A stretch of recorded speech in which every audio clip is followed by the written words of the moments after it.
So, fourfold nature of impurity. We won't go through all of them. I think just the first two.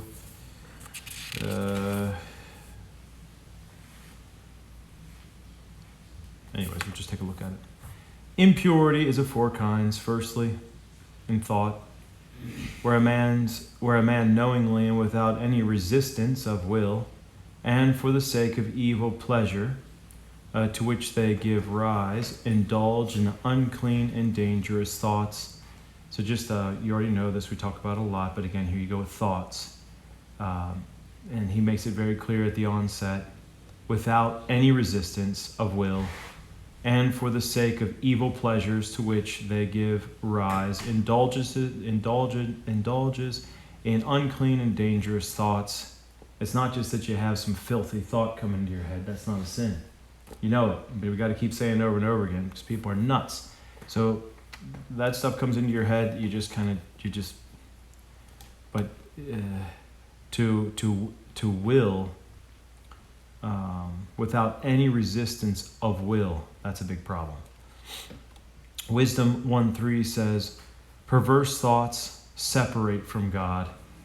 And you can see why, because you're turning your back on them. A perverse thought's leading you down a road to perverse things. If you're embracing a perverse thought, then you're preparing for perverse action. Do you see? You're not able to just keep having perverse thoughts and then and presume you're going to stay on a holy path. You're going to start doing perverse things. That's just the way it goes.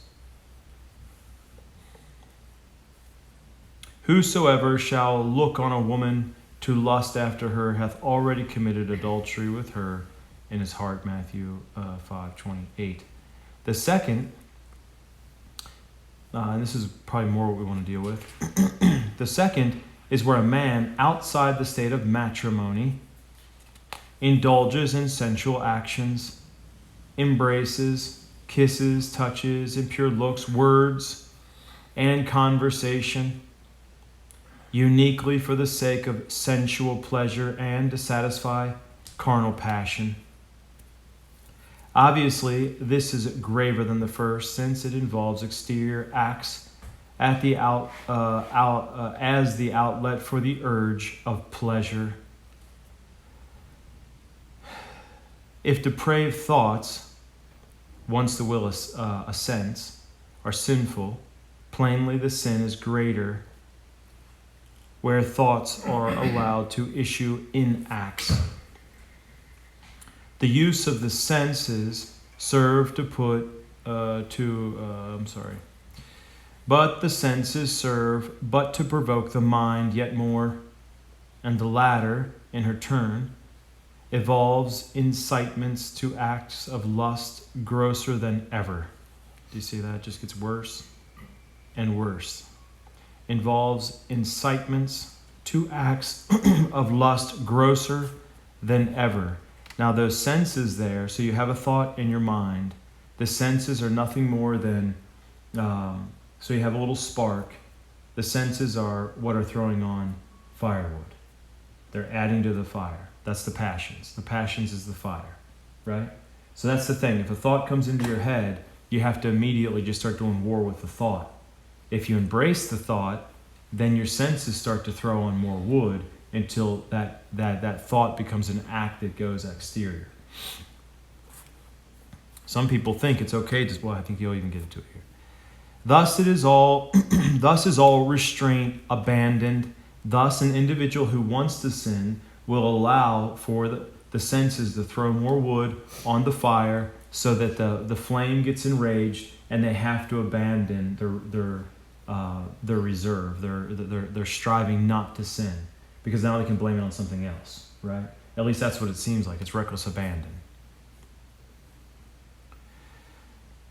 If merely to look at a woman to lust after her is accounted as adultery by our Lord, what must be said of the sensual touches and embraces?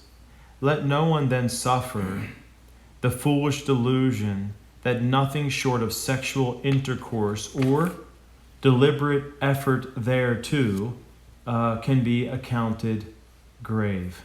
Let me read that again because it's kind of a strange word. Let no one then suffer the foolish delusion that nothing short of sexual intercourse or deliberate effort thereto can be accounted grave. Because a lot of times, even young people, they'll convince themselves that they can do all kinds of stuff. Just as long as they're not having sexual intercourse, they're still a virgin, and they're still, haven't done something against the sixth commandment.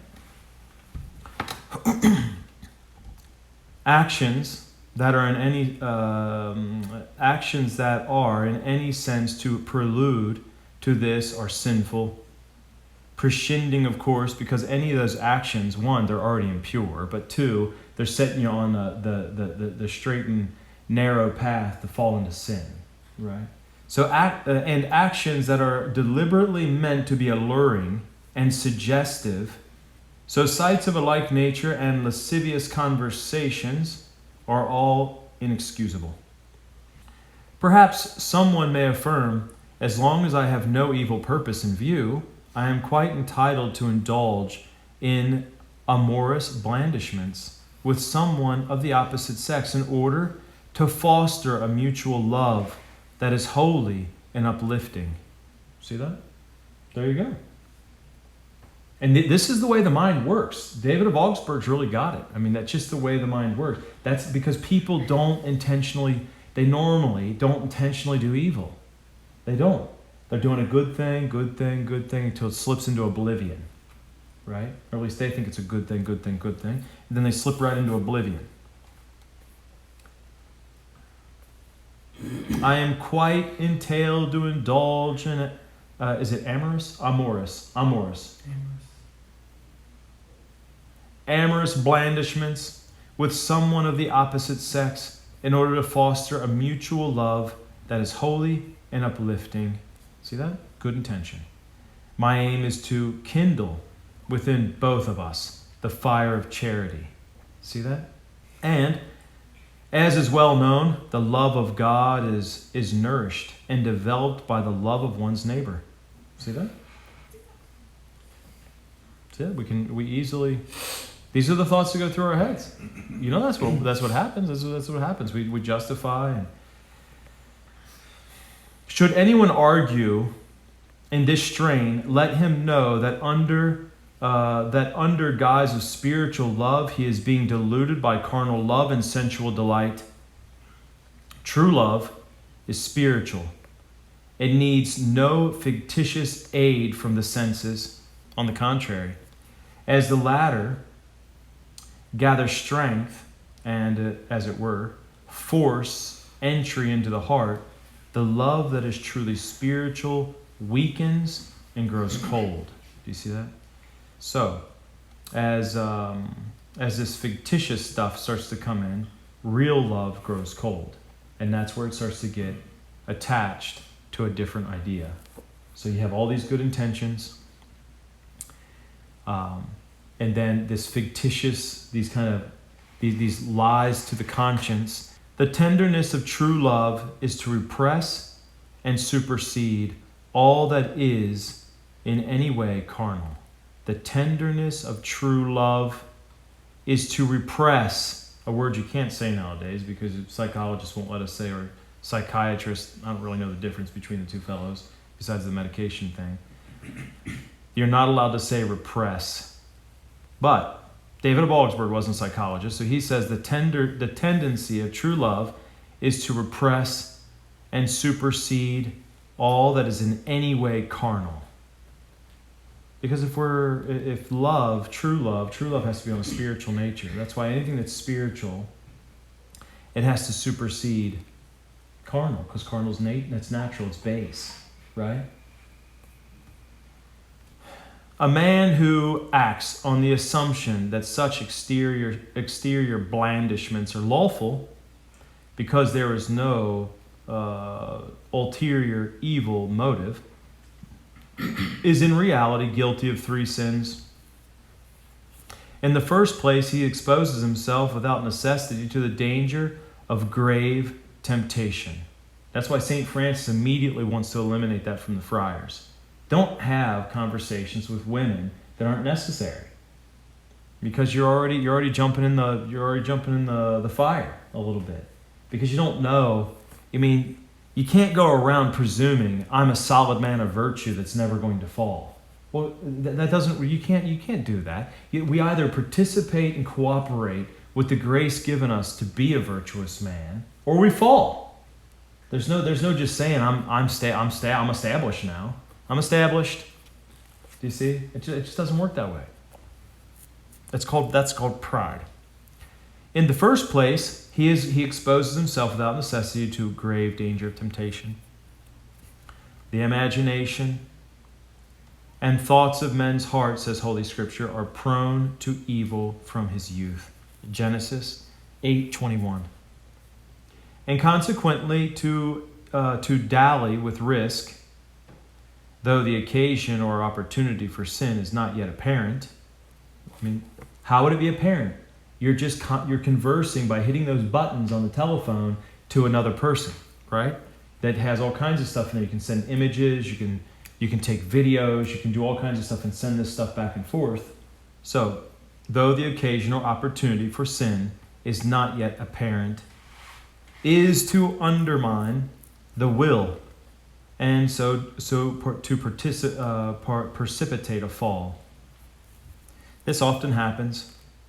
People without any bad motive allowing themselves to become involved in mutual intercourse of a familiar kind, but though originally thought of as spiritual, it degenerates into what is sensual, and sin follows. There you go. To expose oneself to such peril is to countervene God's precept, "Thou shalt not tempt the Lord thy God." And I think this right here, this makes a lot of sense why not, one, to give kids the phones, and why most people shouldn't use the phones. Because if they want to say that, what does it mean to fall with a phone? That's what they'll say. They try to, whenever you bring up that phone, those people, they get really angry. Don't talk about this. Talk about something else. There's 100 other things you could say. Why are you talking about this thing? Don't say it. The thing is, that phone, all the priests know that that's coming up all the time. Kids are addicted to porn because they give their kids these phones, and they walk into their room and they've got the internet in their pocket. What's a kid going to do on the internet? When we were kids, we had to scour the woods hoping somebody dropped a dirty picture or something in the middle of the woods, and hopefully you'll find it. Well, thankfully we didn't really find them, but you would find them sometimes. But now they give the kid a phone, and he just has to think of a word, type the thing in. There you go. There you go. To take needless risk is a grave fault. If out of mere idle curiosity I venture out over thin ice, I am culpable even though I manage to escape with my life. Do you see that? Now we know that in adventurous things, like even with adventure sports, like, whitewater kayaking is not bad. It's actually very enjoyable. But to do class 6 whitewater is probably a mortal sin every single time, because it means that's you're on unnavigable water, and if you come out of the boat, you'll die. The chances are that you will die. So you have to be able to navigate these are creeks. You go down these, it's just a straight drop, huge water going down this thin creek with big drops, and it's very complicated. So with trees that are over and everything. If you come out of your boat, most likely you will die, right?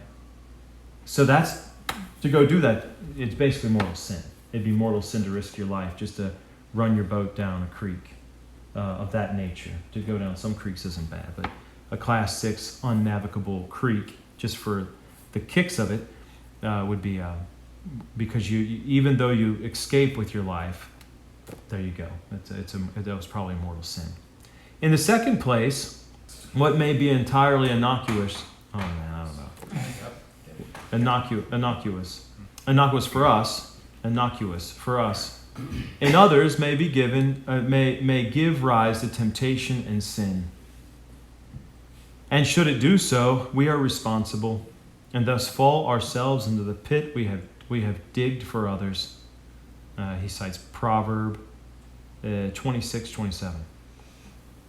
To mix poison, though we have no intention to take it ourselves, is not devoid of guilt, if it is dangerous to others. Job says of the devil, his breath kindles coals. That would be 41:12. Bring 2 coals, however, faintly lit, and place them by this flaming breath from hell, and it will blow on them unnecessarily until they blaze. Time is of no account if only something be achieved, for the devil never rests in his own execution. In his own exclusive business of seducing souls. Thirdly, there is the sin of bad example. Some will be gravely scandalized at such risky familiarities. Others will at least be quick to suspect evil. There will be complaints and denunciations. There will be many lewd insinuations, and many who are perfectly innocent will forfeit their good name. The religious state will be depreciated in men's eyes, and other evil in abundance will follow. Some, on the contrary, will be encouraged by such example to act in the same way. What they imagine to be harmless in others, they will take to be quite legitimate for themselves. Apt pupils, they will prove themselves, and they will end by acting in a way which at one time they would never have dreamt of. See that? Extended the gambe. They just kind of put the legs out there. They get used to being in religious life, and now you'll do things you would have never done when you first entered. This is why I'm trying to help you understand. When you first come into religious life, you get this fixed idea of good. Let some time go by, and you let enough bad stuff in, then you can get a fixed idea of bad. And you'll just make it that what you're doing is good and everybody else is bad, when you're actually the bad apple, spoiling the whole bucket. The whole bucket. Bunch. One apple, bad apple, right? So an apt pupil, they will prove themselves, and they will end by acting in a way which, at one time, they would never have dreamt of. And as they become more daring in sin, this is a horrible situation. Horrible situation. Until they become more daring in sin. So they will try to justify themselves by appealing to what they have seen done by religious, to the great detriment of religion. It is needless to point out how much all this redounds to the injury of God's cause, the violation of his law, the detriment of his honor. An ill-bred family is a blot on the parents. Very well put. So how do you get people to not to do this kind of thing? I don't know. I have no idea. But I'll tell you what. The thing that we have to do. When I was a kid, you watch Superman. You got this idea like Superman was a guy of integrity. Like he didn't think about himself all the time. He just, if he heard something, he ran to a telephone booth and he changed his clothes and then he flew off and saved somebody from a fire or something like that, or a cat from a tree or something. That it was a good thing to be. It was a good thing to have integrity. But no, people want to still have integrity, I think. But the thing is that when the thoughts turn to self, and you see it all had to do with thoughts. This whole slippery slope started with something about the self. If we're consecrated, then we have to actually live that way, where you conform yourself to something that's good. And you see a difference between you and yourself. Because the you don't allow to rear its ugly head anymore. The you and yourself. And then the yourself is what you've consecrated to God. That yourself has to act a certain way, has to live a certain way, has to be a certain way. And that should force the conformity of you. Do you see? So that those thoughts that you have in your head that would lead you down the slippery slope of sin, you eliminate them, because this isn't what we're doing. You're a man of integrity. And a man of integrity acts this way. Do you see? The important thing is that on the final day of judgment, our Lord can say, these These were my dignified men and women. These were the ones that didn't fall into this stuff. They didn't play that stupid game, right? They didn't sling mud at me as the head of the church. They didn't spoil it. So it doesn't matter how we get treated. It matters that we don't become this stuff. Do you see? And I don't know how to get that to go into somebody's head besides fixing your will on the fact that you do not belong to yourself anymore. And so those thoughts, those actions, this desire to, in a hidden way, do something that you ought not be doing, those things have to be eliminated from us because they don't have any part. They should have no part to do with us anymore. Do you see? The only way that can happen is that I can understand is you fixing that in your will.